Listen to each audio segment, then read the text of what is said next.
16 कोटींचे प्रोत्साहन अनुदान, राज्यात चौथा क्रमांक। जागतिक बँकेच्या अर्थसहाय्याने राबविण्यात येणाऱ्या महास्ट्राईड ऑपरेशनमध्ये सोलापूर जिल्ह्याने दमदार कामगिरी करत राज्यात चौथा क्रमांक पटकावला आहे।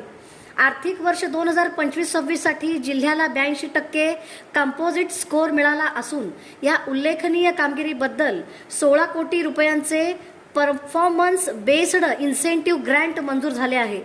विशेष म्हणजे जिल्ह्याने ॲन्युअल स्ट्रॅटेजिक ॲक्शन प्लॅन अंतर्गत तब्बल 142 कोटी रुपयांची खासगी गुंतवणूक उभी केली आहे।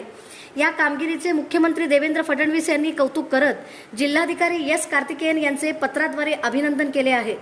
सोलापूरच्या या यशामुळे जिल्हा गुंतवणूक आणि विकासासाठी आकर्षक केंद्र म्हणून पुढे येत असून GDP वाढविण्यासाठी आणखी महत्त्वाकांक्षी उद्दिष्टे ठेवण्याचे निर्देशही देण्यात आले आहेत।